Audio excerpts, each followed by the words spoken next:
Hello, আসসালামু আলাইকুম। শখের খামার ফরিদপুর ইউটিউব চ্যানেল থেকে ছোট্ট একটা শর্ট ভিডিও নিয়ে চলে আসলাম। তো আজকে হচ্ছে আমার সোনালী মুরগির বয়স 45 দিন। তো 45 দিনের আপডেট আপনাদের সাথে শেয়ার করব। তো মাশাআল্লাহ মুরগিগুলা খুবই ভালো আছে, সুস্থ আছে। মুরগিগুলা হচ্ছে আপনারা তারাই দিবেন যখন মুরগিগুলা জড়ো হয়ে থাকবে।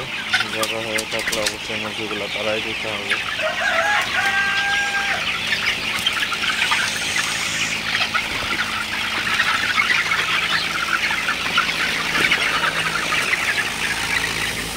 তো মুরগিগুলাকে হচ্ছে প্রতিদিন ঠান্ডা পানি দিতে হবে আপনার সকাল, দুপুর এবং রাত্রে। তো 3 বেলা প্রতিদিন ঠান্ডা পানি দিতে হবে। তো এই প্রচুর গরমের মধ্যে মুরগিকে সুস্থ রাখতে চাইলে অবশ্যই মুরগিকে একটু বেশি যত্ন নিতে হবে, তাহলে মুরগিগুলো সুস্থ থাকবে এবং ভালো থাকবে।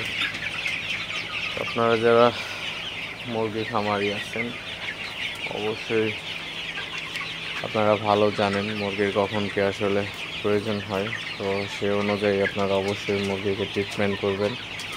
তো এই প্রচুর গরমের মধ্যে কিন্তু মুরগির রক্ত আমশাই হয়ে যেতে পারে।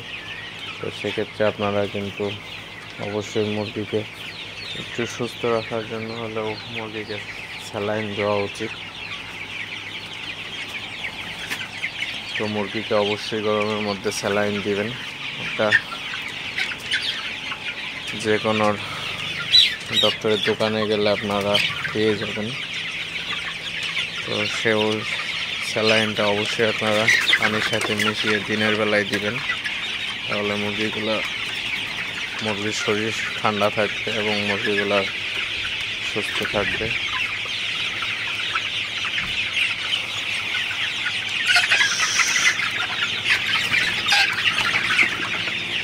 তো এই ছিল হচ্ছে 45তম দিনের আপডেট। তো মুরগিগুলো মাশাআল্লাহ ভালো আছে এবং সুস্থ আছে বলা চলে। তো মুরগিগুলো ভালোই আছে আসলে। তো আপনাদের যাদের মুরগি আছে অবশ্যই গরমের মধ্যে একটু বাড়তি যত্ন নেবেন, তাহলে ইনশাল্লাহ মুরগিগুলো ভালো থাকবে, সমস্যা নাই। তো যে কোনো জিনিসের অসুবিধা হলে তার অবশ্যই সমাধান আছে। তো সেই সমাধানের লক্ষ্যে আপনারা হচ্ছে মুরগিকে লালন পালন করবেন। তো ভিডিওটি আর বেশি বড় করব না, সবাই ভালো থাকবেন, সুস্থ থাকবেন। শখের খামার ফরিদপুর ইউটিউব চ্যানেলটি অবশ্যই সাবস্ক্রাইব করবেন, লাইক করবেন, কমেন্ট করবেন এবং শেয়ার করে অন্য ভাইদের দেখার সুযোগ করে দেবেন। তো দেখা হবে অন্য কোনো নতুন ভিডিওতে নতুন কোনো তথ্য নিয়ে। সে পর্যন্ত সবাই ভালো থাকবেন। আল্লাহ হাফিজ।